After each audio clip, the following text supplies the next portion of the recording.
What's up, everybody? We're back. I'm Hunter. He's Brett. Real Rendezvous. Coming at you. Hot. Ooh. What's up, Brett? We're jumping into it. Not a lot. I had to energize myself. No. I mean, hey, man, coming at you hot. This is the early morning version of Real Rendezvous. This is Good morning, America. This is the earliest we've ever. This is the earliest we've ever recorded. Yeah. So with the way our schedules fluctuate, this was kind of the only time that we could link up. I'm on afternoon shift right now, which I get home at 2 a.m. on this shift, and Brett had to come rap on my door and get me out of bed to record this morning. Quoth the Raven, nevermore. Yeah, that's right. The Raven, I didn't even put this in our notes, but did you see where The Crow is going to be remade? Well, I never saw I didn't think you had, but you know what it is. Yeah, right? yeah. And I did hear about that they're remaking it. And Bill Skarsgård is going to play as the lead character, Eric Draven. Yeah, who is The Crow. Who played the original? He died, didn't he? Brandon Lee. Yeah. You know who Bruce Lee is? Yeah. His son. Yeah. He was. It's actually like a really tragic, crazy story. Somehow he was killed by a blank in one of the guns in filming. Like, talk about like a creepy movie to be involved in, because it still got put out and like somehow most of the film was already made to where they could still edit it and put it together and make a good movie, because it's actually a pretty good movie. All the sequels are trash. Don't watch them. Oh, yeah? Yeah, they're like straight to... I don't even know anything about the plot. They're like straight to video. It is, without getting like super into detail, it is a revenge plot. Ah, okay. Eric Draven's character is a rock star who is murdered by... Him and his wife were murdered by this gang leader guy that he had run-ins with in the past. And I can't remember specifically what it is that resurrects him. But basically the only way to kill him when he's resurrected is by killing his like crow familiar that like flutters around and doesn't die. So, it's a really cool movie. Got a lot of like really like dark tones, stuff emo boys like me would like. But if you ever get the chance, check it out. It doesn't have Keith David in it, but it has a similar like big black dude with a deep badass voice, character actor from the 90s, Tony Todd. He's voicing Venom in the sequel to Spider-Man PS4. Really? Yes. Okay, well, he's a badass. Have you ever seen Candyman? No. Or heard of Candyman? Yes, I've heard of it. The original one that came out in the 90s, he was Candyman. So, yeah, he's a badass. Yeah. When he got announced to be Venom for Spider-Man 2, everyone brought up the Candyman. Yeah, very, very badass actor. So, Brett, what all's going on, man? Not a whole lot. I'm just kind of cruising recently. I heard that. Are you gonna brag some more about like your multiple viewings of the Batman? Oh yeah. Well, the Batman came out on HBO Max, and if you have a certain Hulu subscription, it's also on Hulu, because all the HBO Max stuff can be on Hulu if you have the certain thing. So, I mean, the Batman is a fantastic film. So, obviously, I took it upon myself to watch it 3 times in one day. Oh my goodness! 9 hours of my time That's watching all this guy the same did all movie. day. Yeah, and I don't regret a second of it. Woke up, that movie, turned on the Batman, watched it 3 times, went to bed. Woke up the next morning, turned it on again. Day well spent. Nah, man, it's a masterpiece. It's a masterclass in filmmaking, and Robert Pattinson earned the in the Batman. That's my favorite thing to say, is that he earned the. That's your stamp. Yeah, that's the stamp. Yeah, you're dying on that hill. And I think it's not a too controversial of a hill to die on. Nope, not at all. I do love the movie, and I've actually tried to rewatch it already since it's been on HBO Max. But being on afternoon shift, as I said, I get home at 2 a.m. Yeah. So I'm starting this movie, this 3-hour trek at 3 a.m. pretty much. So I just turned it off. I was like, there's no way I'm going to stay up and watch this whole thing. So yeah, I definitely want to squeeze in another viewing. Also, don't be mad at me. I have not watched the final episode of Moon Knight yet. It's okay. I'm looking forward to it. I can excuse it for now. I can wholeheartedly say that I am fully on board with Moon Knight and severely and thoroughly disappointed with Halo, the series. I mean, I'll probably keep Paramount Plus just because there's other shit on there I like, but and other stuff I'd like to view. But yeah, Halo's absolute disappointment. I still got to watch the newest episode of it too. I saw somebody tweet that I follow, like a movie critic that I follow on Twitter, of Halo. What are we doing here? I mean, gee whiz. How do you make a show about Halo so inherently boring? Like, it's ridiculous. But that Moon Knight, it's not boring. No, it's not. It's I made a tweet not too long ago, and I stand by it. I you know, Oscar Isaac is probably the most just like pure talent, right? Just like his ability to act. Yeah. He's got to be like at least top 5 right now that's working. He is insane. Like, it literally feels like there are 2 different people on screen when he's playing Mark and Steven. It's ridiculous how just like, even just like the small things of just like the changes in his, just like his facial structure. Dude changes the way his entire face just like sits on his head. He creates a whole different, not just persona, but he creates like different mannerisms for each character and how they act. Yeah. And it's really good. And no spoilers for the finale, but flashing tell when he switches, you know, it sort of just like gets completely cut out, but he still like makes sure he does like a little bit of something, and it's just so subtle, but like you can tell. You know who is talking and who we're viewing at any given moment. Yeah. It's just insane. Well, I think it does help that they made Steven British. But yeah, definitely. But regardless, and I think he still could have done it if they didn't have like an accent to alternate between the two. I think he could still do it. And previously, before the show even came out, like whenever that was on like the draft board of how they were going to make Moon Knight the series, like whoever the guy was, it was like, we have to have a quality actor for this lead role. Kudos to that guy. Well, the director came out and said that them casting Oscar Isaac made production 100% easier than it would have been otherwise. Right. Because he just melded into both characters. Like, they didn't have to edit it as much as they thought they were going to have to. We need to watch some other Oscar Isaac movies. Yeah, well, I mean, like outside of like Star Wars and Apocalypse, like I just really haven't seen. Like, didn't we talk about Ex Machina? I've never seen that. Yeah, well, that wasn't that like one of his first? That's kind of one of the ones that like he put him on the map. Yeah, he kind of jumped into the game a little late, but then he just like took off. Me and Alyssa watched a movie a couple years ago. It was pretty cool. It was called Annihilation, and it was like a sci-fi movie. And Oscar Isaacs was in it, but he didn't have a very big role.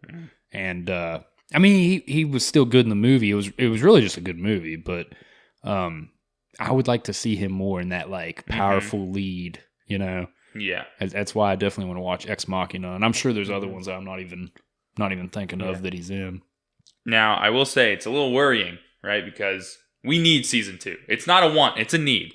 We need Moon Knight season 2. However, it's being called a limited series, which is what WandaVision was called. Right. And Oscar Isaac only signed a contract for one season. Yeah, not even like being in movies or multiple seasons. He signed a contract for one season. And it's being considered a limited series. But they, again, no spoilers, but there's a post-credits scene in the season finale. It's open. Yeah, and it sets up for more to come. So maybe it is going to be like WandaVision, where then that story transitions into the movies like we're seeing with Doctor Strange. Nothing says a contract can't be renewed. No, for sure, for sure. I mean? Like, I can totally see somebody being a little standoffish signing a contract and being like, well, I mean, there's no guarantee on this bipolar superhero. Yeah. So we'll do it. We'll give her a shot for one season. We'll talk about it after it comes out. Yeah. So, yeah, I'm definitely looking forward to finishing the series up. And I know I said this last time we talked about it, but just like the entire like Egyptian mythology around it is like so cool. And I also like love how they embrace like just all the, I don't know how to say this properly, Egyptianism, like Egyptism. I don't know. Yeah, something like that. Well, like even like the ending credits is like Egyptian like rap. It's pretty cool. Yeah. I really enjoy that. And then the lady that plays as Layla, isn't she like Egyptian? Yeah. That's just cool. I love that. I love that shit. It's awesome. Well, we've talked in the past about how much I love The Mummy with the dad, Brendan Fraser, back in the day. And I think anybody that doesn't think like Egyptian mythology and like, you know, mummies and pharaohs and all that stuff, it's tight. That's all cool shit. I love the designs for when they show the gods like in their gods form. Like Khonshu looks great. Taredet.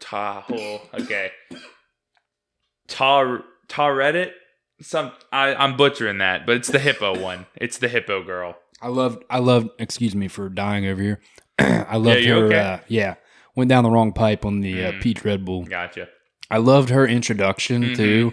At the end of what was that, episode 4? Yeah, I was like, at the end of that episode, I was like, what? Yeah. Like I was like, who is that? At first, I thought it was maybe like, obviously he's like dreaming or in like he's dead or whatever. So he's in like maybe some kind of mind altered state, and I thought maybe like he's thinking that's Layla. I didn't know what was going on there, you know. Now are you 2 episodes behind, or you just need to watch the finale? So you watched episode 5? Episode 5 is the one where they're not doing no spoilers, huh? We get more of their backstory. Yeah, no, I watched the episode. Yeah, it's really sad. Yeah, okay. With just Mark's backstory. Straight punch in the heart, crushing it. Yeah, I was pretty upset about all the that. way through. Not upset in a bad way, just like not a single happy moment in that entire episode. Goal achieved. If you wanted me to get really sad and want to hug Mark, yeah, because that's what I came away with from that episode. But then again, the performance on display there in that episode from Oscar Isaac, and that's episode 5. Yeah, so definitely a limited series, only 6 total episodes. Well, they all have been past WandaVision, which had 8. Oh, okay. Everything else has been 6, I'm pretty sure. Did I ever tell you that when I watched WandaVision, I binge watched the whole thing in one sitting? Oh, yeah? Yep. It was while I was on afternoon shift. But I had the previous day off. So I started at like 10 p.m. and didn't finish up till about 8 a.m. That's one of the only times I've ever done something of that nature. Man, WandaVision, so much potential. Oh, I thought it was really good. I think... Which is ironic because whenever all those shows were announced, that was the one I was like, man, I don't give a damn about Wanda or Vision. I was so excited for WandaVision, and I was completely hooked and on board. I think the first half of WandaVision, the first half of that season, fantastic. I think it's great. We've talked before about how after the reveal, what's her name? Agatha? Yeah, after that, it really takes a nose dive. Yeah. It's my least favorite of the Disney Plus shows. Really? Like when I think back on, maybe I want to rewatch all of them sometime just to re-gauge my opinions because I haven't seen a lot of them in a while. But WandaVision and What If were definitely the 2 weakest for me. And then Moon Knight's obviously, I don't think anything will dethrone Moon Knight.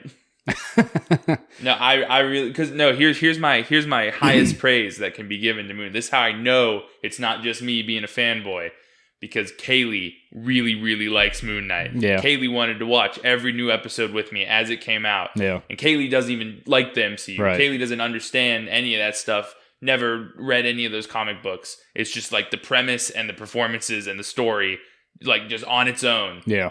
Aside from the connected universe, just drew her in. See, that's how back in the day I could tell if an anime was westernized enough or not, because if I watched it with Alyssa and she would ask to watch another episode, then it's westernized enough. Because a lot of times, like, you can watch anime and it's just like goofy.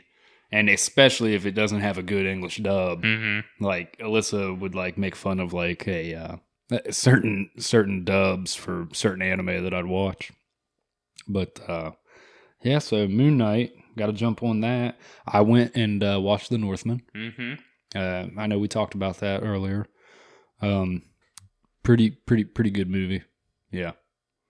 I would give it 8.75 out of 10. Maybe a little bit higher. Maybe it was a really cool experience. With that said, you have to understand what you're going into. Mm-hmm. This is not an action movie. There's some action sprinkled throughout, specifically like 2, maybe 3 big fight scenes. Also, the director, Robert Eggers, if you've watched any of his previous films, he makes period pieces. Mm-hmm. The Lighthouse was based in like turn of the century, like late 1800s, early 1900s. I can't remember. It says like the timestamp of when it was, but whenever we needed lighthouses. Yes, way prior to modern technology. Do they still use lighthouses? I don't know. I mean, they still exist. Well, yeah, but I don't. I mean, you have like technology that lets you know where everything is. Well, the purposes of lighthouses back then was to signal to a ship that you are approaching land. Yes, approaching land, but there are rocks here, okay. So do not, watch out, or you'll sink your ship. I believe this. I think, I don't know, but anyways, also The Witch he made. I think it came out in 2015, and it's just like super slow burn horror movie. And I think I didn't like The Lighthouse just because there was no payoff at the end, in my opinion.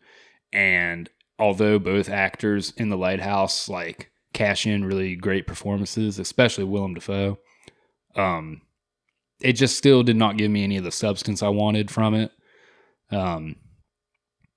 It's basically like Zack Snyder if he had a twirly mustache is the way I would describe The Lighthouse. But The Witch is really good, which brings me back to The Northman.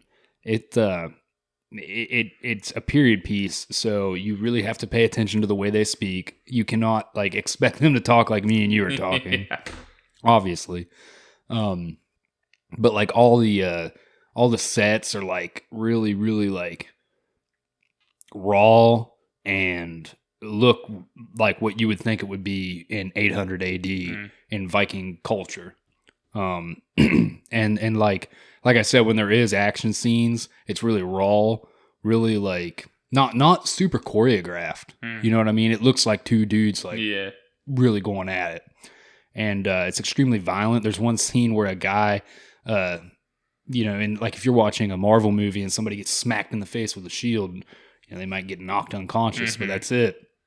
No, dude, a guy gets like smacked in the face with a wooden shield and homie's whole jaw is just ripped off. Whew. Yeah. And when Alyssa was over the other day, I was talking to her about it, and that her big takeaway, like she said it 3 times. She was like, "There's just so much gore. It's just so gory." It's like that's funny because it's like, yeah, it's gory and violent, but it's just sprinkled throughout. It's not like the whole movie. It's not like you're watching Evil Dead. I mean, it's I think you would like it. I really want to see it because I have just like this love for like, I don't know, like historical factions. I love Vikings. Yes. I love cowboys. I love pirates. Those are the big 3. Those are like my jam. If I could like send myself back, well, I would probably choose either cowboy or pirate over Viking. But like those 3, if I had a choice, it'd be a hard one. At least a cowboy and a pirate, it's kind of warm. Yeah. Cold up there in Scandinavia. Well, unless you're some of the Vikings that moved to England.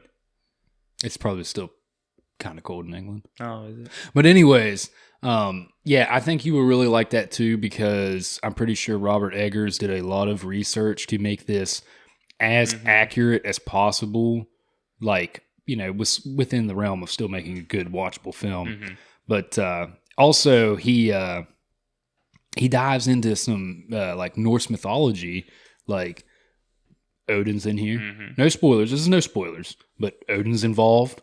There's a Valkyrie involved. They speak of Valhalla plenty. I mean, it's really cool. I always said if I were to ever Die Young. I don't know if it's offensive to take it, so I don't know if I would actually like have it done.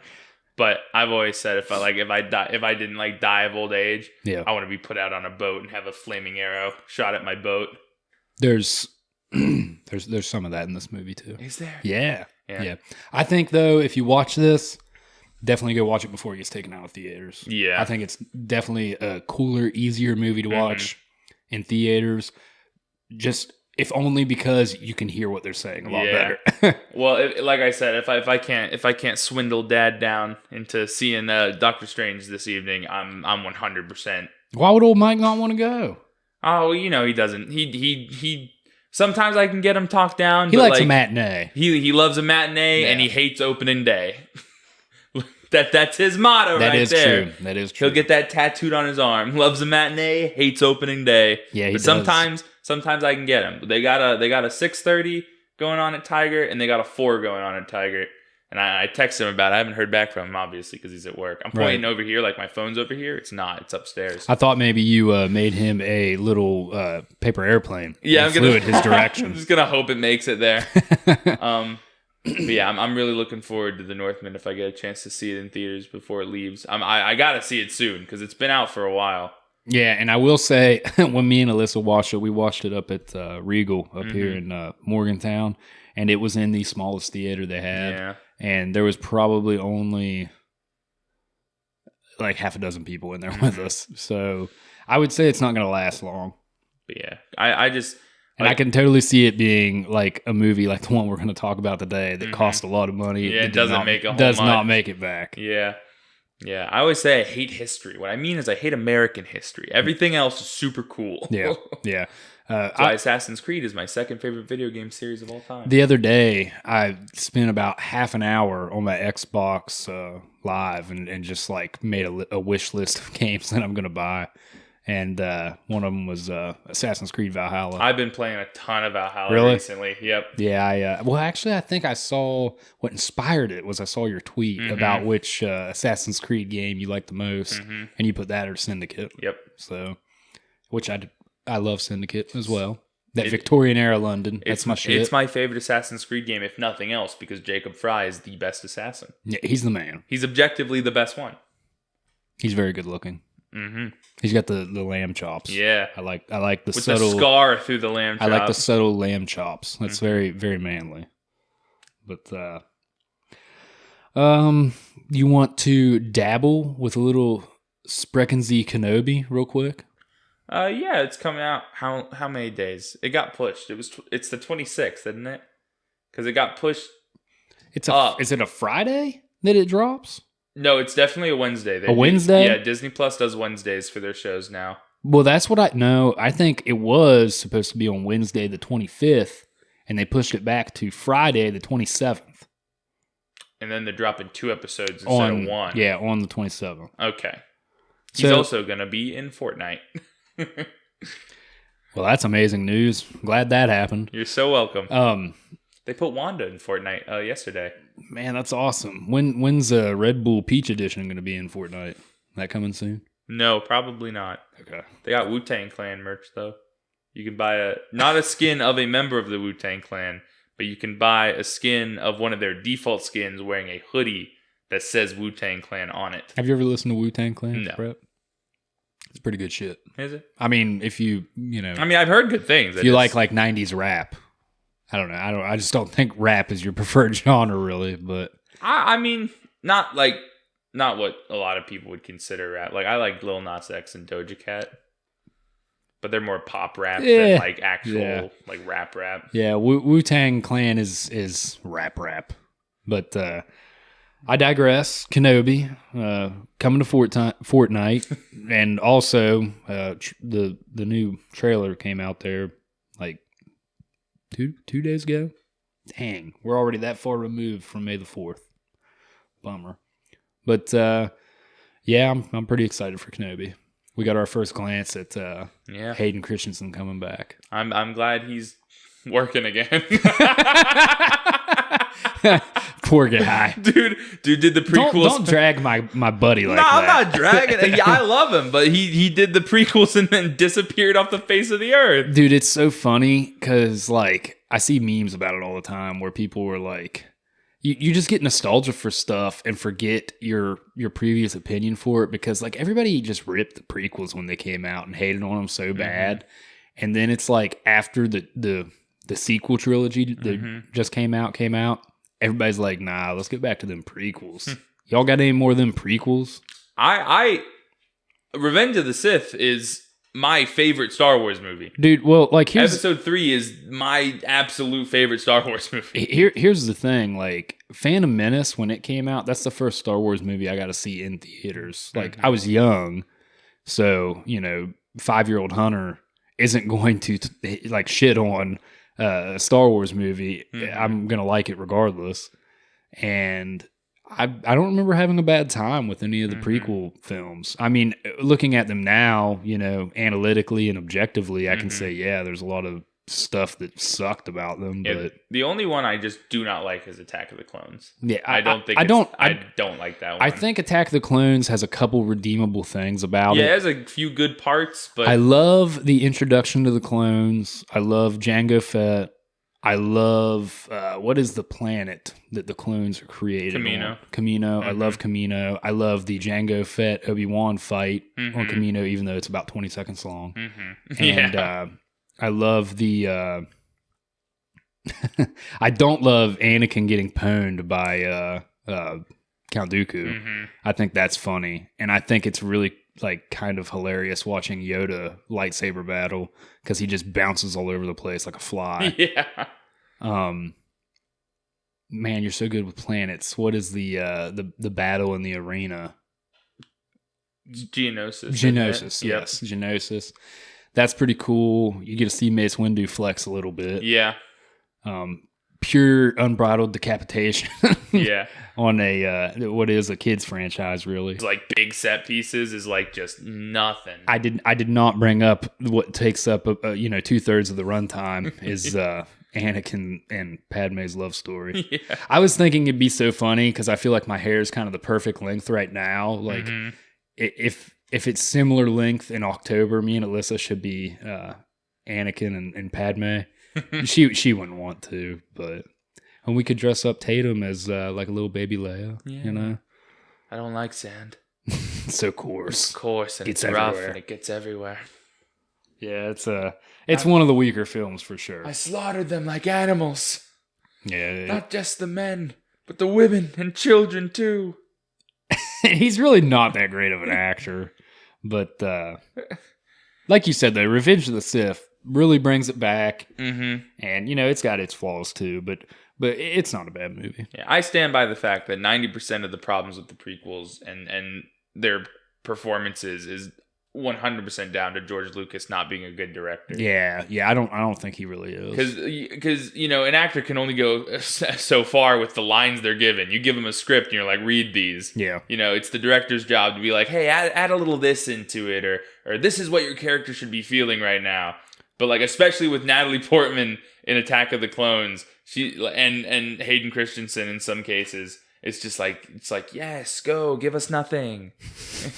Like, well, like two of the best films, what people would probably say are the best two films in all of Star Wars, Empire and Return of the Jedi, were not directed by George Lucas.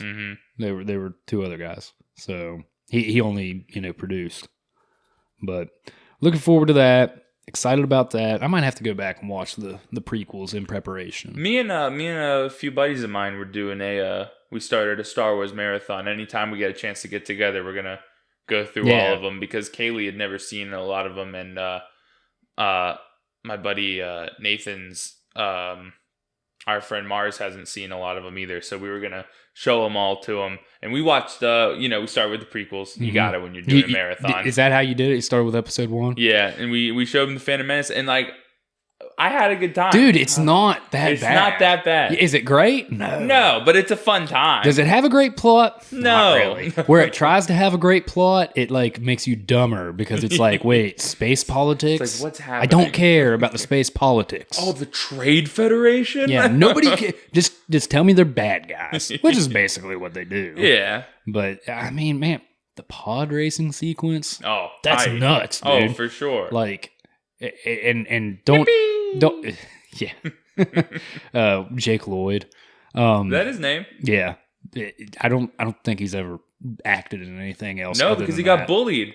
He got bullied. Yeah, he got bullied at school for being in Star Wars Dang, Episode 1. Lucky he didn't force choke the fuck out of his buddy. Yeah.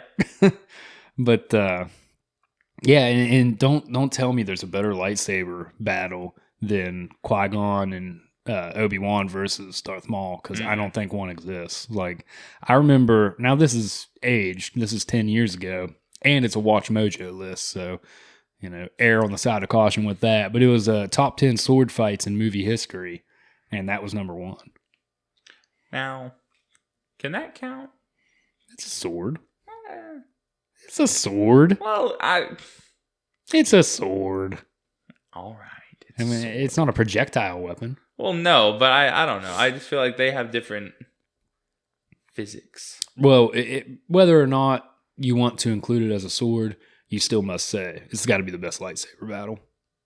I mean, I think it like finds that perfect balance of being just choreographed enough to know, to say like these guys know what they're doing. Yeah, but it's not overly choreographed where some of the other later prequel fight sequences are like, whoa. Mustafar. Yeah, no doubt. Sorry, something. I mean, which is still fun to watch, but you can't watch that objectively and be like, these guys probably spent days dancing with a ballerina coach to learn how to do all this shit. But yeah, looking forward to that.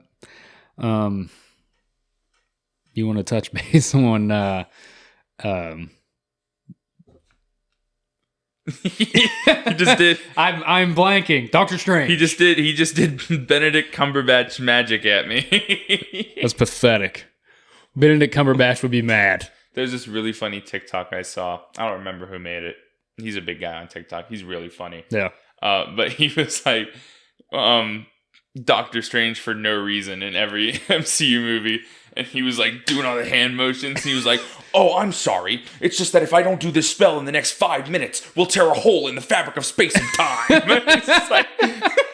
It was great. I saw a tweet that was like, Doctor Strange really be fighting for all of humanity just because he decided to text and drive at the worst time.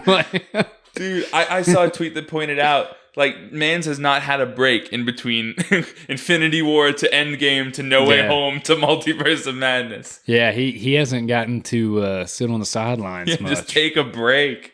Yeah, I tell you what, man, I'd like to go back and rewatch the first Doctor Strange. I remember when it first came out, I didn't care for it that much. I remember liking it just because it gave me the same like nostalgic sense, like it hit the same sensory of like watching Harry Potter. Yeah, well, the visuals for sure are the strongest part, but like Mads Mikkelsen was a nothing villain, and then but the Dormammu sequence, I've come to bargain. That's iconic. That's awesome. Yeah, and Benedict Cumberbatch is just like he's a really perfectly good actor. casted as Doctor Strange. You want to talk about guys that do good accents that aren't, you know, their native tongue or whatever? Benedict Cumberbatch, very good American accent because. Well, you say his name and you're like, that's got to be a British name. But he definitely does a good job of, which doesn't he have a background in theater? Yes. Okay, yeah, he's really good. Sam Raimi. Yeah. Doctor Strange, Sam Raimi. I heard nothing's changed. It's that's awesome. Like, I heard number one thing I'm hearing is it is a Sam Raimi movie. Now, some people are saying, you know, for better or worse, they're leaning towards the worst. A lot of people aren't super digging the Sam Raimi-ness. Well, see, I think I think that's just the modern MCU audience not being subjected to a director different. That has a style. Yeah, they want to be like force-fed the same style, like the same hitting these certain points. Yeah, well, we've spent the last type of decade movie. watching the same movie over and over again with different characters in it.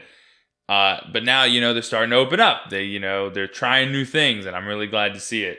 So I'm really hoping, and obviously it won't get like signature Sam Raimi violence, but I'm just hoping that whenever I get to watch it, I can definitely be like, there's my guy right there.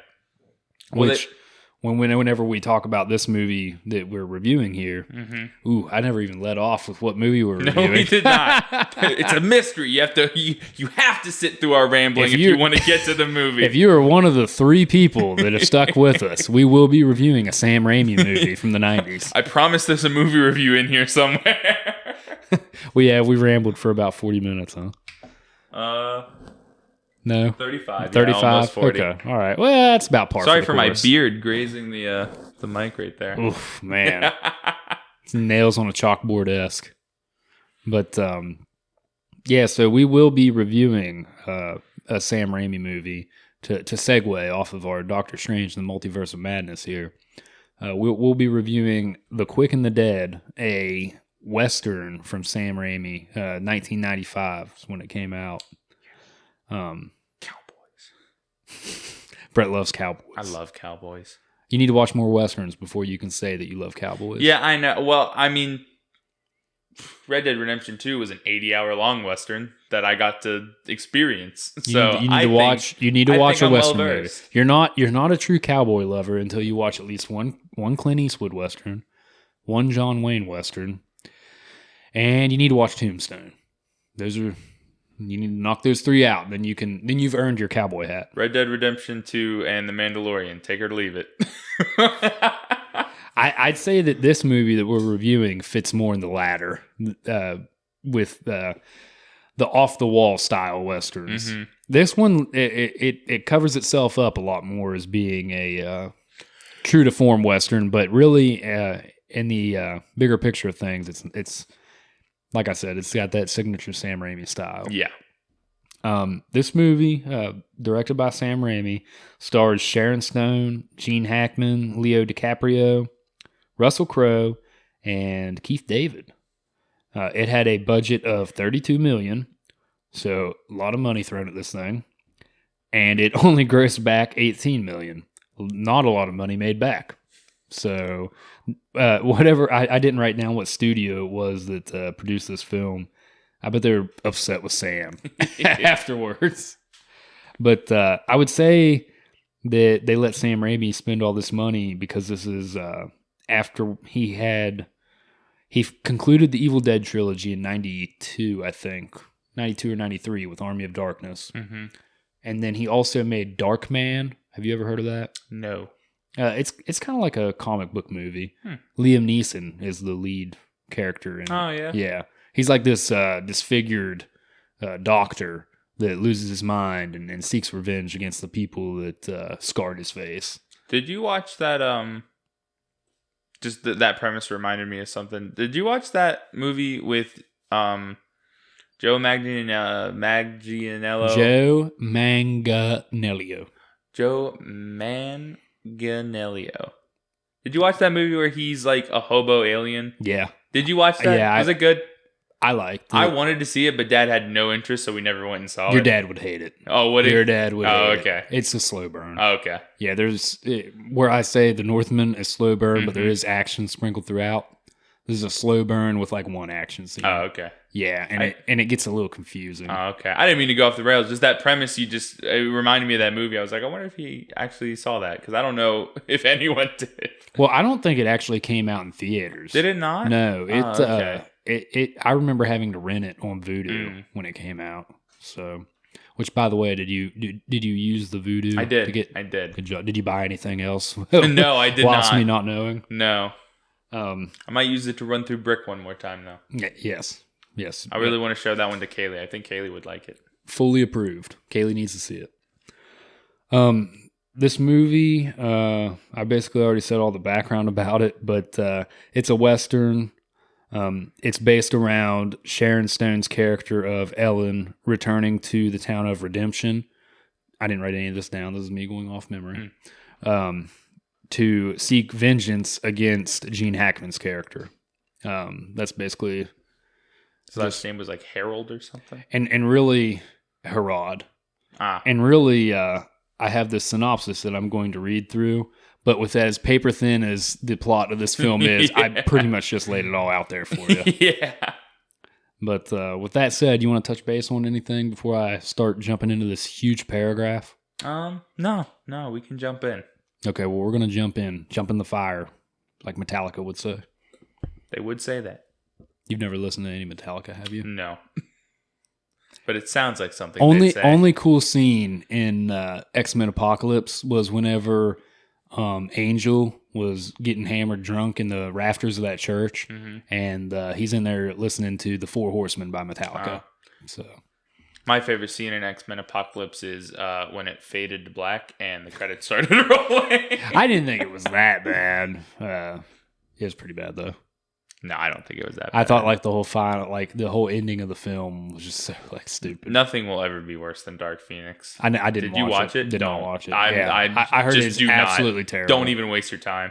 It is horrendous. Which is so sad because it's the second like big time cinematic attempt at like retelling one of the most important like comic book arcs in X-Men history. Yeah, Dark Phoenix. Honestly, all of those first class sequels are my prime example to my buddy Caleb that I do not, in fact, like everything just because it's based on superheroes I like. It just so happens that I think a lot of movies are good. You do think a lot of movies are good? I do. I just like movies. That's okay. Except for those ones. Did you like this movie? Yes, I did like this movie. Okay. I enjoyed this movie. Just to give an overarching opinion here, I think I might have liked this movie a little bit more than Brett. Probably. It's got its problems, but at the same time, I'm a big fan of Sam Raimi and his goofiness and his ridiculousness. Well, that's really what saved my score was Sam Raimi's goofiness. Like, I just really like the way he interpreted a Western town and all the characters in this movie. So I really enjoyed this movie a lot. It could have used a little bit more gunplay for a movie about duels, but all right. So, anyways, I digress. Here we go. The film opens with Ellen, played by Sharon Stone, riding across the prairie toward a town when an idiot digging multiple holes in the ground, it says idiot, looking for his gold, shoots at her. She falls off her horse and knocks him out as he checks to see if she is actually dead. After chaining him to his wagon, she continues into town. So I'm going to stop right there. Fun fact, the guy playing as this idiot, quote-unquote idiot, that is the actor Tobin Bell. Have you ever seen any of the Saw films? I saw the one of them. Is he the old man? Is he Saw? He's Jigsaw. Okay, yeah. He's the killer. All right, so anyways, a large single-elimination gunfighting tournament is about to begin, and she is looking for revenge on the man, Herod, played by Gene Hackman, who killed her father. She arrives at the bar hotel of said town, Redemption. She is approached by the character Ace Hanlon, who shows off his deck of cards with an ace for every man he has killed. Soon, the saloon comes to life as a character named Scars, who just got out of jail, comes back to settle a score. He makes a move on Ellen, and she tells him to go take a bath. Scars gets angry and kicks the blind boy's peddling wagon as he was talking to Ellen. All right, I'm going to stop right there. I'm going to lose place. But so as she comes into town and she goes to the local bar / hotel, it doesn't really say it here, but there's also kind of like a brothel there. I don't know if it is a hotel because she stays there, but it's a brothel because we're introduced to multiple characters here. One of them being the guy that kind of runs the brothel, the whorehouse, for lack of better words, and also the barkeep, played by, like I was telling you earlier, the original Commissioner Gordon from Michael Keaton Batman. And then also this character Scars, which I can't remember this actor's name, but this movie just got like a who's who of like of character actors. This guy was on Sons of Anarchy. And all these characters are just like really over the top. Yeah. Like Sharon Stone is like trying to do her best like man with no name Clint Eastwood impression, just with it being a female. and like I said, the guy that runs the brothel is out there with his ladies on each arm, and then Scars, when he shows up, he comes riding into town with like a hilarious old movie jail outfit with the stripes, like the black and white stripes on it. And this is just Sam Raimi, you know. Everybody's like kind of yelling and like over the top in what they're saying, except for Sharon Stone's character. And I'm probably going to say this at least 5 times, but everything just looks great.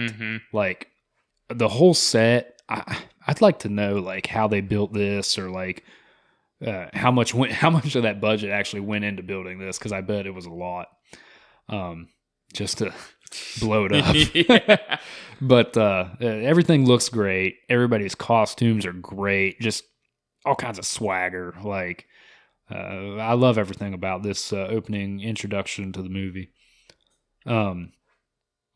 And also it kind of jumped around here, but after she goes into the bar to get a drink and comes outside before she's introduced to Scar, there's a blind kid that's kind of like a recurring character in the movie, and he sells a it says here he has a peddling booth, which he just sells like knickknacks and little trinkets. He just sells all kinds of things. Yeah, and he shines shoes. So, continuing on here. Later that night, whenever everyone's at the saloon and they're drafting the gunfighting tournament, the saloon owner is saying that they need to sign up 16 gunfighters. Among them are the kid, played by Leonardo DiCaprio. My boy. Yeah. And I just love this too. Like Sam Raimi has these stereotypes, like the kid, you know. Best character in the movie, by the way. You can right off the bat just tell this kid's got like just awesome acting chops. Dude. Leo. Yeah. Alyssa was telling me because he was so young, dude. Oh man, he looks like he's like 15. Yeah. Dude. He was 21. I looked him up. Was he? Yeah, I would have never guessed. Also, like a year later after this, or maybe it was 2 years later, you know how he played in Romeo and Juliet? That came out, and Alyssa was like, "Oh, you guys need to review Romeo and Juliet." Was this pre or post Titanic?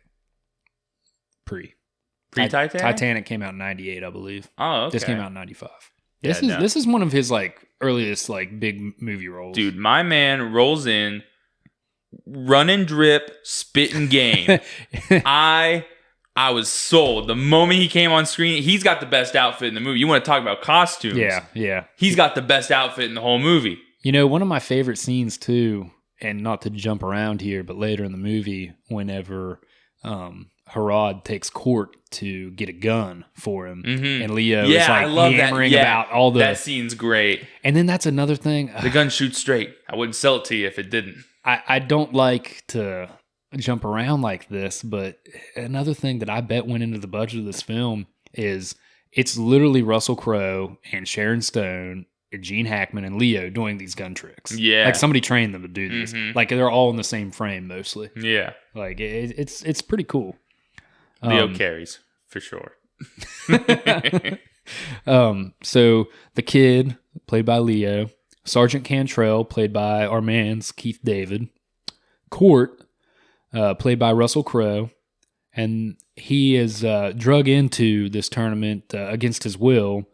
It kind of jumps around here describing who Court is, but it says here that he is a marksman and an odds-on favorite, though he was signed up against his will by Harad. Court was an outlaw who became a preacher and built a mission. Since he was one of Harad's partners in crime in the past, Harad now wants Court dead. Also in the contest is Ace Hanlon, played by Lance Henriksen, a Swedish champ. Ace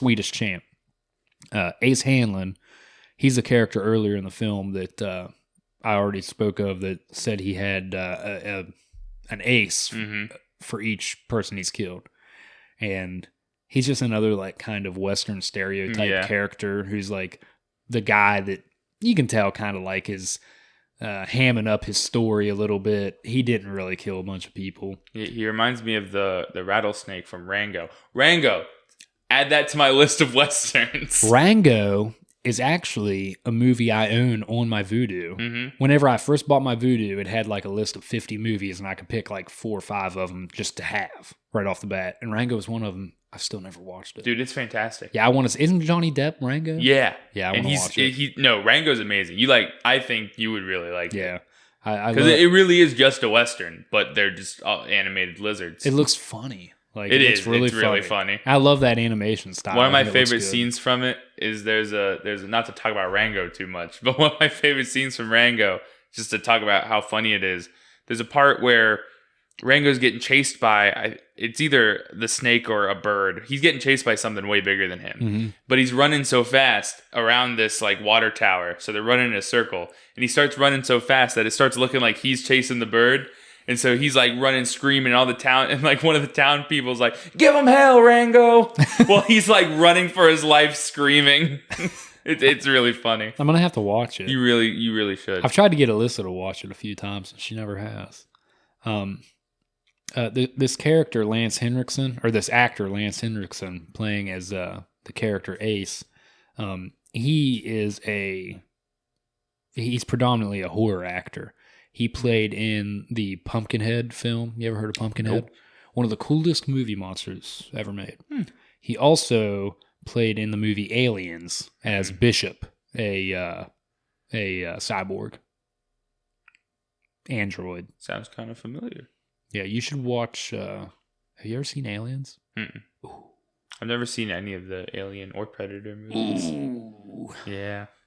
Gotta get those under your belt, pal. So anyways, and of course, Harad is in the tournament. Anyone can challenge anyone, and each fighter must accept the first challenge. Ellen is challenged by the idiot who was digging for his lost gold. This guy shows up, dragging the wheel to the wagon she chained him to. And whenever he shows up, he just walks right into the bar with it still tied to him. When he challenges her, she claims that she does not want to have a duel with him. But Harad's there and says, "No, these are the rules. If you're in the contest, this is what you will do." So we jump forward here. And up first is the kid facing the Swedish champ, kind of like a pointless side character, cannon fodder, really. He is quick. I lost my place. The synopsis that I'm reading off of, just so everyone knows, is one big run-on paragraph, and it is hard for me to keep my place here. So in the tournament, up first is the kid versus the Swede. He quickly shoots the Swede and is the last one standing. He shot the Swede twice and threw his gun down. He does not kill the Swede here when he shoots him, though. And this is something that is kind of played up from the first round of the tournament to the second round. In the first round, nobody really dies. They're just winners and losers. As the film goes a little bit deeper in the second round and on, it's shoot to kill. Is there anything you want to jump in on here before I continue on this run-on sentence? I just in the kid's early rounds, every time he wins, he's just got like something snarky to say. Yeah. And I just really liked all of his little lines. He's like, "Was that fast or was that fast?" Yeah, he has a lot of little quips and stuff that are just like very Spider-Man. Almost. Yeah. Like they remind me of... Well, he almost was. Leo was? Yeah. Really? I did not know that. So before Sam Raimi was brought on to make the movie, some other guy was. I don't remember exactly who it was, but he wanted to make an R-rated Spider-Man movie, and he wanted Leo to play him. And so it was going to be a lot more violent, more cussing, like real dark, gritty stuff for Spider-Man. And he wanted Leo, but then that fell through, and they gave it to Sam and then Toby, and rest is history. But yeah, he was almost Spider-Man. That's crazy. He could have done it. He could have. No, especially at that time. He's a great actor. Have you ever seen The Revenant? No. Really cool movie. Doesn't he? That's the bear one, right? Yeah. He gets mauled by a bear.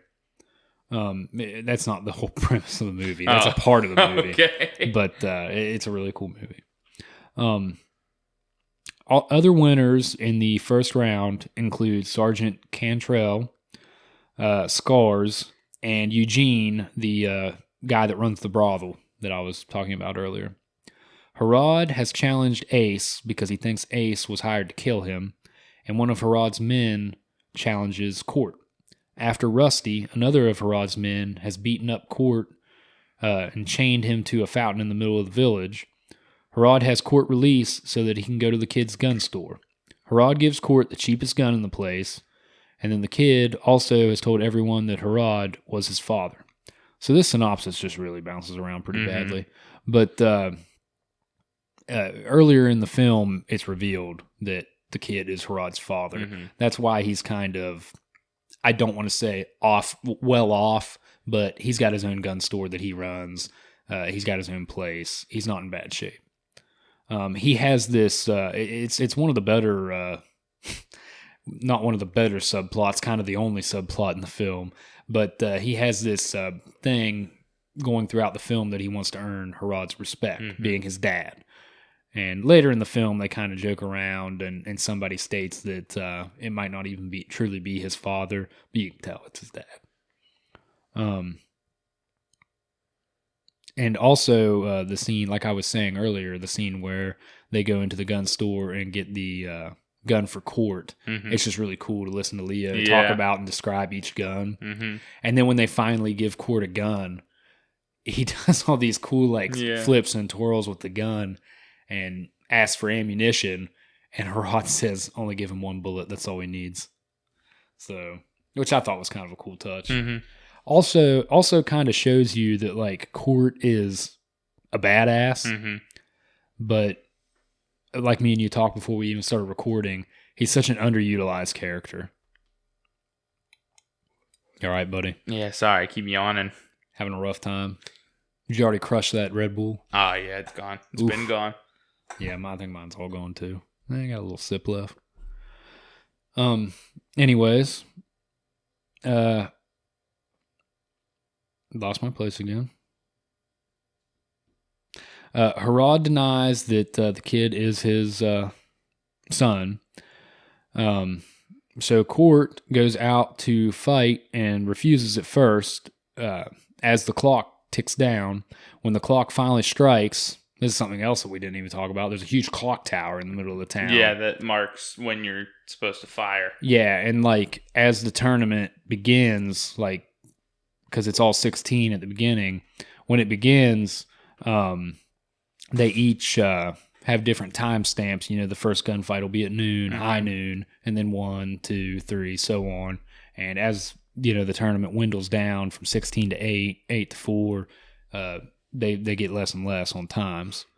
Like I said, though, Court is really hesitant and refusing to fight, but when the clock strikes for the hour, only one bullet is fired, and it's Court shooting Harad's man as he falls to the ground. He shot me. He said he wasn't gonna shoot. He doesn't kill him. He does not. He barely. He shoots him in the arm, and the dude falls to his knees. I thought it was funny too. Whenever I was watching that first round and nobody died, I was like, "Wait, so nobody's gonna die?" Surely this movie's gonna be a little more violent, and it does get a little more violent. Many people have claimed to be the fastest gun in the town, as the kid has, Harad, and Ace, but everybody knows that Court is the fastest, even Harad, which is why he's trying to one-side this to where it ends up him versus Court. Next up, Ace is bragging and doing gun tricks before his fight with Harad. It is time for he and Harad to face each other, and Harad proves that Ace has been lying about all of his kills. When the clock strikes, Harad blows Ace's right thumb off. Then as Ace reaches for his gun on his left holster, Harad shoots his left hand. After mocking Ace some more, Harad shoots him in the chest. After he shoots Ace and Ace falls to the ground, it shows all the townspeople come over and steal all of Ace's belongings and his clothes. At first, I didn't realize what was going on there, but it's just supposed to show that nobody in the town has any money. Earlier in the film, whenever Sharon Stone's character, Ellen, is getting her boots shined by the blind peddler, the kid explains that nobody in the town has any money because 50% of everything everyone has goes to Harad. Mm-hmm. And it hasn't said anything here about any of Ellen's flashbacks, but she has a couple flashbacks early on that tells you that she recognizes Harad, and it's blatantly obvious that she has, her sights set on revenge against him. You want to jump in here on anything? Not really. Yeah, I mean, nothing really great has happened. Nothing super standoutish. And like I said, a whole lot of gunfighting. Cool gunfighting, but not much to delve into. Well, here at the beginning, in the first round, you don't really see anybody die except for Ace, like it says. And there is some really cool scenes and the way things are shot. I do like his little flip off the horse, shooting the card trick. It's not, there's not bullet time per se, but it's got like that signature Western, like slow down. Like, that when the clock strikes, it's going to be real quick. And like you said, like Leo's character is just hilarious too. Like, man, that was fast. Wasn't that fast? So anyways, next up is Ellen, and Ellen ends up winning her first fight with the help of Court. Court gives her a tip with the clock whenever it strikes. If you listen, there is a tick prior to it finally striking. Listen for the tick is what Court tells her. The next day, Harad invites Sergeant Cantrell to his home. He tells the sergeant that he knows that he was hired to kill him and not Ace. The sergeant does not tell him much, and the challenge has been issued. Later, Harad changes the rules, and now all fights are to the death. So here we're introduced to the second round. All fights are to the death. One of my biggest qualms with this movie is like some of the characters are underutilized or not like fleshed out really. And like I told you with Russell Crowe's character, Court, he's kind of almost like blatantly thrown in here just to be Sharon Stone's love interest. And which that's fine, but the dude just really doesn't say a lot and doesn't have a ton of like great screen time. And then also like somebody like as badass as Keith David, like he doesn't really get to do a whole lot in this movie. Yeah. Which sucks in my opinion. So Harad changes the rules. Now all fights are to the death, and Harad takes down Cantrell and then scolds the entire town for hiring him. This is a cool scene where he kills... did like his speech. Yeah, he goes on like this diabolical villain monologue. Yeah. And then whenever Cantrell tries to get back up after he's been wounded, Harad shoots him in the head. And when he shoots him in the head, an entire chunk just blows out of the back of his skull. Biggest bullet hole you've ever seen in your life. Yeah, which is like hilarious and awesome. It just looks like something straight out of an Evil Dead movie.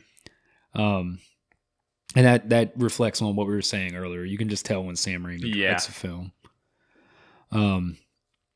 Meanwhile, Eugene, the runner of the brothel, is heard upstairs kind of having his way with one of the girls. When he comes downstairs and starts bragging about it, Ellen attacks him from behind, and the two scream at each other until a challenge is made. Though it is pouring rain outside, the two come out and start firing off at one another, and with Ellen coming out on top. She ends up, the way this is worded is hilarious. It says she ends up shooting Eugene in his manhood. Who wrote this? So she wounds Eugene, shoots him, and comes over to him ready to give the killing shot. And Harad is on his porch, egging her on, saying the fight's not over until someone dies. Not to be subdued by Harad, she does not kill him. She goes back inside of the bar to get a glass of, I'm assuming, whiskey. Whenever she raises the glass to her mouth to take a drink, Eugene shoots the glass. Ellen, at this point, turns around and empties her gun into him. So she does kill him. We jump forward now, and Harad tells the kid to quit, that he has proven his point, and the kid has already proven himself to be a good gunfighter, but he'll never be as good as Harad. And this is where it shows that, Harad knows that it's his son. Harad tells the kid to quit, but he stays in the tournament and ends up killing Scars. I don't even know how to make sense of this. What's it say? After buying the smelling oaf deep. I don't even know what that means. What? Who wrote this? After buying the smelling oaf. Oh, okay. When everyone takes his stuff. I kind of get what they're saying. Yeah, when everyone, because they raid him like they did Ace. The kid then goes to speak with Ellen. She was getting ready to leave even before Court's second match. He squares off against an Indian who has been shot many times. The Indian claims to be an immortal that cannot be killed by a bullet. Court only has one bullet, so he can't shoot his way out of town. Court shoots first and drops the Native American. His name is Spotted Horse. But the immortal rose to his feet again and starts shooting at Court. Yeah, this dude was crazy. I like this guy. I thought it was a really funny type of Sam Raimi character here. Yeah. Like, he can, as he does, he just rises back up and starts shooting blindly again, even though Court obviously shot him in the chest. The young blind peddler throws a bullet towards Court, and Court ends up catching it in time to finish off Spotted Horse before he kills him. Ellen, who is looking for her father's... This is just not worded well. Ellen, who is looking for her father's grave, meets up with the town doctor, who was a friend of her father. She has been having flashbacks throughout the film up to this point about the day that Harad had her father hung. There are only 4 people left in the tournament, and the kid challenges Harad, his own father. Ellen finds Court, who is beaten up by Harad's men, and frees him at gunpoint. Then she and Court... No, this isn't right. Then she and Court end up making a pact to free the town. They decide to have Ellen stand down and Court take Harad in the final. Harad overhears and makes them two fight. But at first, the kid gets his chance to fight Harad. So, this is just worded really terribly. I don't know. I should have read this prior to doing this on the review. Well, they're normally pretty good. Yeah, I know. This is really bad. So anyways, like it says, there's only 4 people left. And when Ellen returns to the town, Harad makes her fight Court. But first, the kid ends up fighting Harad, just trying to prove his worth.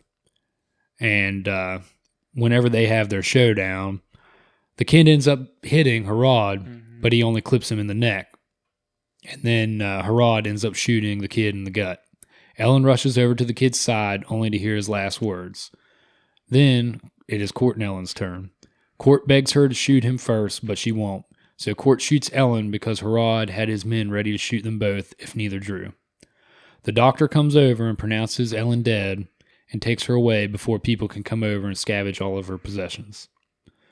Court charges towards Harad, who puts a gun to Court's head. Court is taken away and prepares for the final showdown with Harad.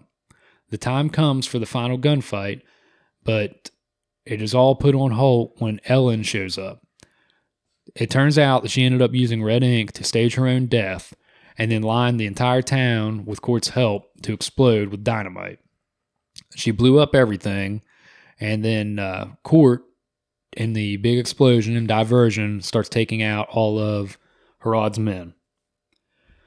As Ellen shows up and explains who she is to Harad, she has her final showdown with Harad and comes out on top.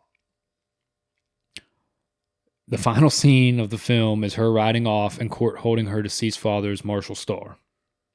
It is revealed that her father was the town sheriff and was killed by Harad. That's it. That's all they got wrote here. Well, I should have really went into looking up a better synopsis for this fucking movie than that. Oh man, that was terrible. Let's piece it together here. Okay, so let's back up. All right. What are we missing essentially here? Harad was a drifter who came through the town of Redemption and, as it states, killed Ellen's dad. Ellen's dad was the sheriff. Mm-hmm. What it doesn't say, though, and shows in her final flashback in the film, is that Ellen, as a young girl, was brought back to her dad's noose before he was dropped and hung, kind of getting egged on by Harad.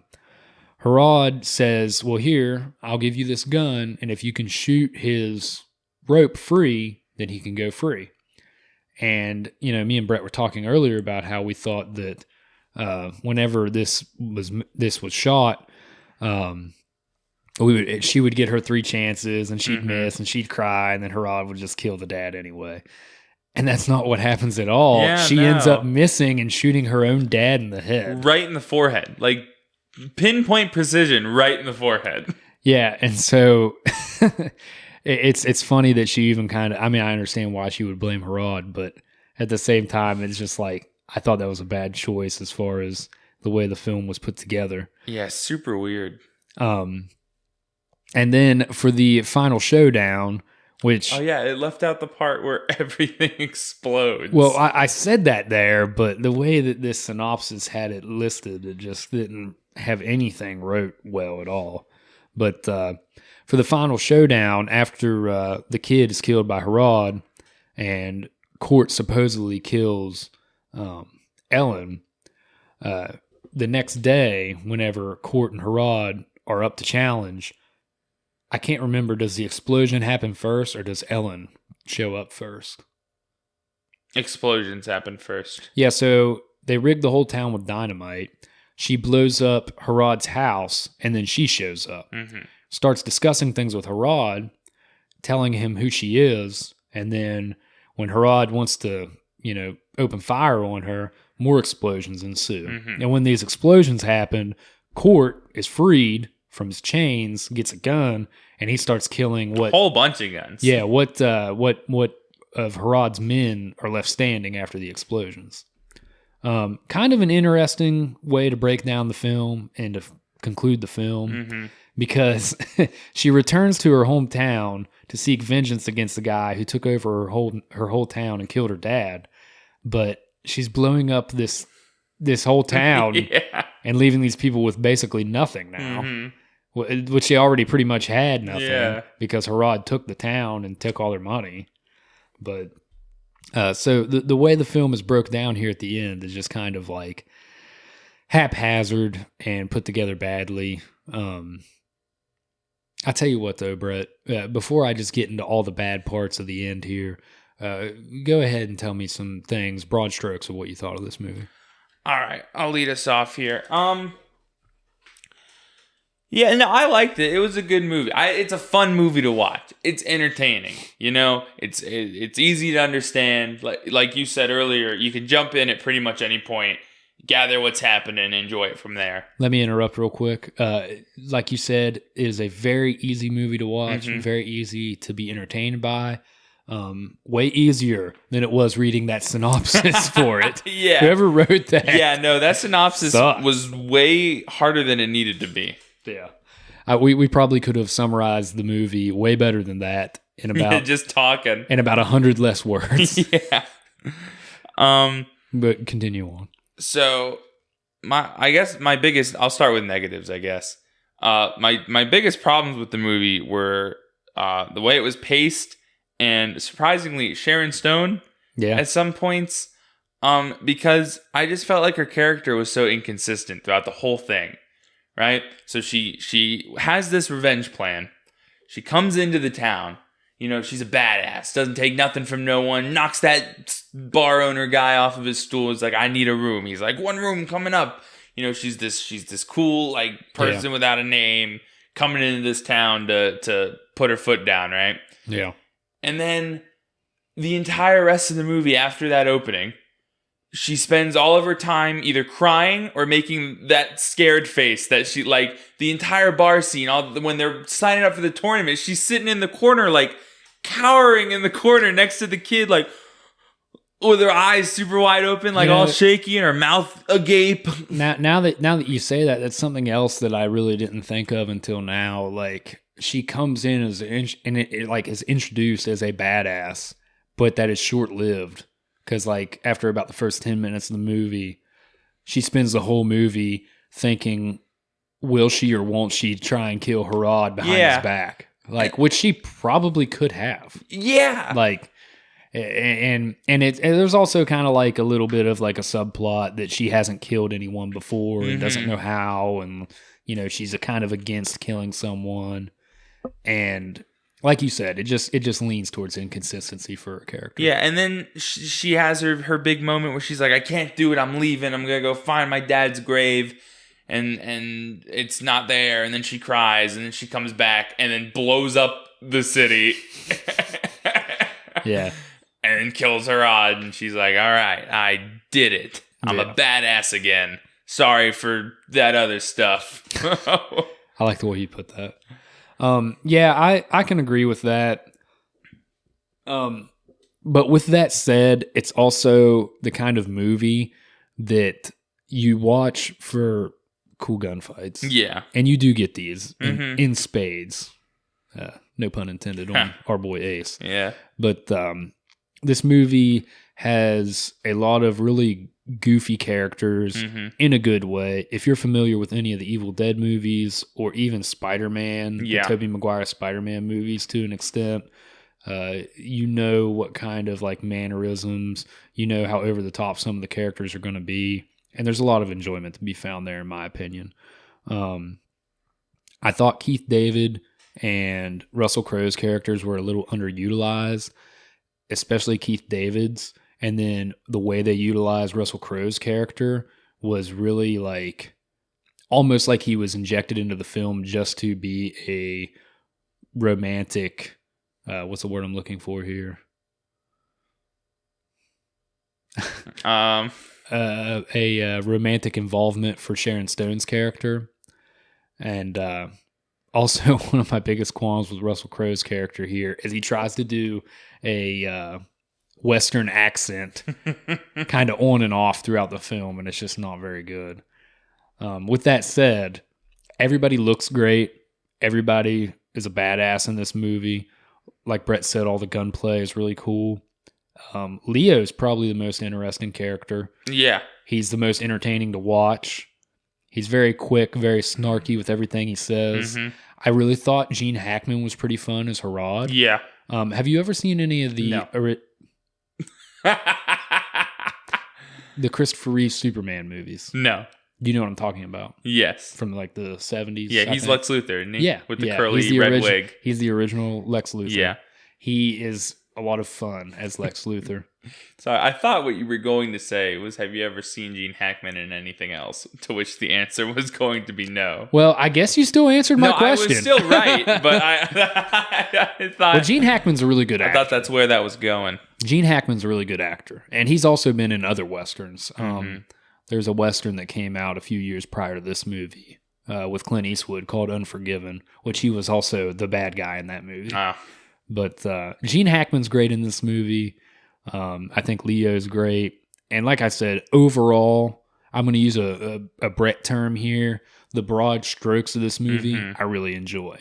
I really enjoyed this movie, honestly, up until the last half hour of the film. Like you said, it was thrown together really quickly and inconsistently. Yeah. And I just I didn't think a lot made sense at the end. Why they shoehorned her killing her own dad in there, that was kind of dumb. Her blowing the town up was dumb. There was just a lot of dumbness in the last 30 minutes of this movie. I originally put down a way higher score than what I really intended to, and I think you helped kind of line me out here on what it needed to be. I'm going to end up giving this a 7.5 out of 10. Okay. This is a movie that I think you can get some beers with the bros and laugh at and find a lot of entertainment in. With that said, though, it's not Sam Raimi's best film. No. And it's not the best Western I've watched. It's a cool, stylistic, modernized Western. I will keep it at that. Yeah, I gave it a 7.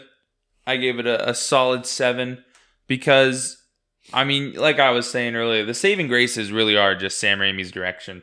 Sam Raimi, when you think of directors that have a style, like top 3 are your Sam Raimi, your Edgar Wright, and your James Gunn. Yeah. James Gunn's more so, his style is more so in his writing than it really is in his directing. Yeah. But like those are the three that are like, when you watch something they made, you can tell that they made it.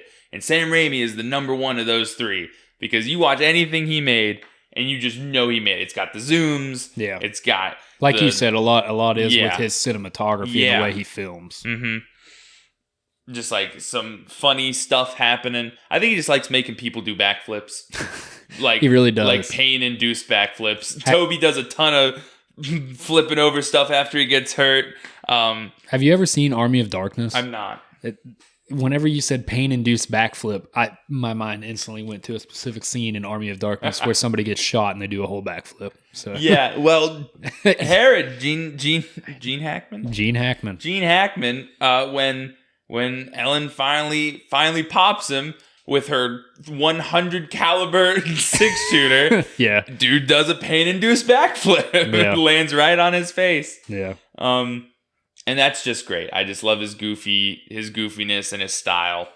I think we both like this movie for the same things. Yeah. And honestly, we both dislike it for the same things too, I'd say. Me a little less so. Yeah. I will say, I don't know if I entirely agree that Russell Crowe was only put there to be a love interest, because he really isn't. I felt the kid was more of a love interest for her than Russell was. I felt like his character, it had its place in the story outside of her. So here's the thing, and another reason why I was yammering through this plot. There's a different version of this film that was released when it first came out. Yeah, and it had a sex scene between Russell Crowe and Sharon Stone. And then that's when they make the pact on how they're going to destroy the town. Okay. Well, the one we watched, they just do it on the steps of the bar. And the final edit of the movie, like, that doesn't happen. Yeah. So because the kid and Sharon Stone bone off screen. Yeah. She wakes up in the kid's bed. Yeah. That's when she finds the dynamite. Yeah. But if I just felt like Russell Crowe's... If I don't sleep on it, they'll steal it. I just felt like Russell Crowe's character could have been, like, utilized in a different manner. Yeah. I don't understand the whole, like, why he's, like, enslaved there. Yeah. I don't know why they would do that to him instead of just killing him. Yeah. But yeah. That's what I didn't get about his character. Why did they just chain him up and like treat him like a dog instead of, like, just killing him? Yeah, if Harad really wanted to seek vengeance against him. Yeah, just kill him. Just do it. You got him. He's there. I didn't get a lot of that. But yeah, it's a little ridiculous. At the same time, though, like I said, I don't think this is a movie that you would go into, especially if you know who Sam Raimi is as a director, and expect some big, smart plot, or really great writing. I think you know what you're going into if you know who Sam Raimi is. Yeah, and he for directed sure. a Western, which honestly is kind of what I wanted. I mean, it has cool scenes, cool costumes, cool characters. I really enjoyed all that. Yeah, no, that aspect of it, like the setting and his direction, really are what saves this. Like, if anyone else had made this movie and it was the same way, but it was like a different director, it would not be nearly as good as it is. Yeah, I wholeheartedly agree with that. I could see this being like a run-of-the-mill movie, which, like you were saying, whenever it came out, it did not receive really great, like, critical praise or anything.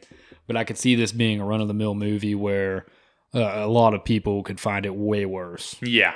So, with that said, 7.5 out of 10 for me, and you said 7 for me. 7. Yeah. So we're on par. Yeah, we're on par. We usually are. There's this. I just once again want to apologize for that really, really bad synopsis. Yeah, that was a rough one.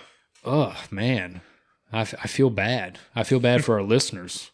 All 4 of them. Yeah, they'll get over it. Yeah, they're gonna be like, "Wow." Hey, but I will tell you this. We're gonna go ahead and tease a little bit. We're gonna, in honor of May being Star Wars month, the upcoming Kenobi series coming out.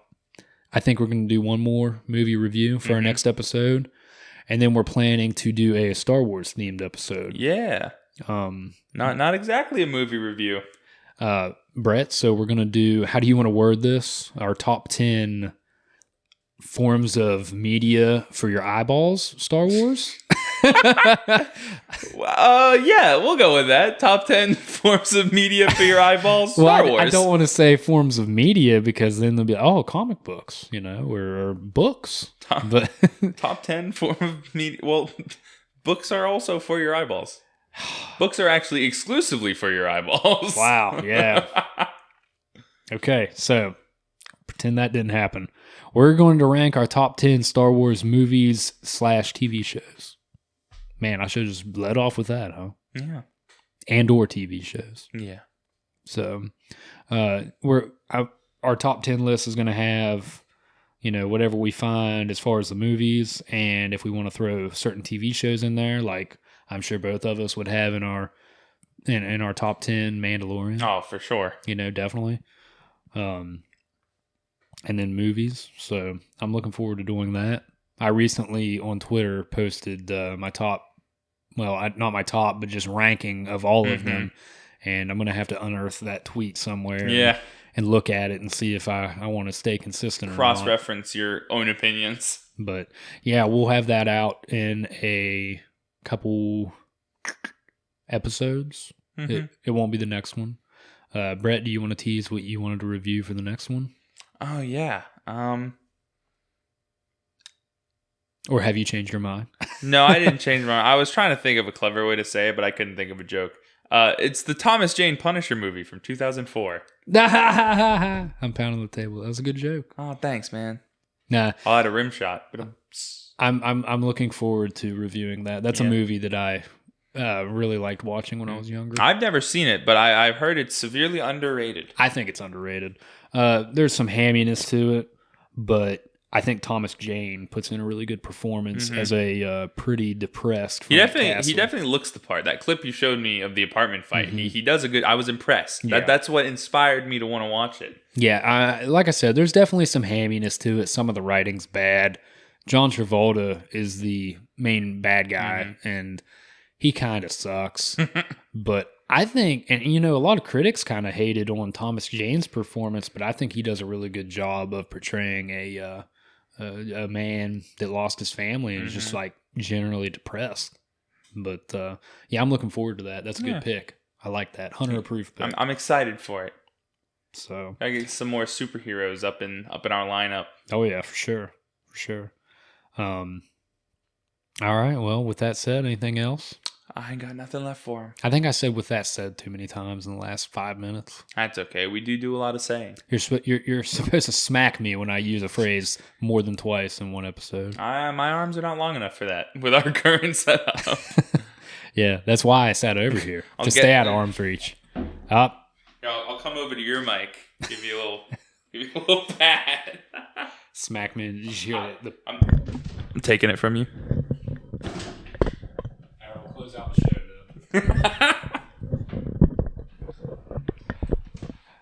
All right, then. We're getting wacky in this episode. Yeah, this episode's really went off the rails from the bad synopsis to now we got mics going all over the place. All right, well, thanks for tuning in to The Real Rendezvous. Hopefully we didn't lose you on this episode. Went a little crazy. I like to think they enjoy the chaos. Yeah, probably. That's what they're here for. If they stuck around this long, then they actually skip know what they're the movie getting. Review. They listen to the intro and the outro. They just listen to get us their yammer. fix, and then they dip. Yeah, no doubt. All right, well, Brett, give the socials and let's get out of here. For sure. All right. If you want to follow us on Twitter, that is going to be Real Rendezvous, all one word. And then if you want to follow us on Instagram, that is going to be real_rendezvous_pod. And we also have a YouTube that I need to update because we're a few episodes behind over there. But that's just The Real Rendezvous. And yeah, those are our socials. Give us a follow. Give us throw us some tweets. Throw us some DMs. Tell us how you like the show. Yeah, and we'll respond to you. I'm always there for you. Glad to hear it, Brett. All right, then. Thanks, guys. Thank you. Oh, real quick. Huge shout out to Aunt Jamie, our number one fan in the whole world. We love you. Thank you for listening to every episode. We'll work on that group chat that you wanted. We know she'll stick through this terrible plot read. She'll shoulder it for us. All right. I guess that's it. Thanks, right. guys. Bye.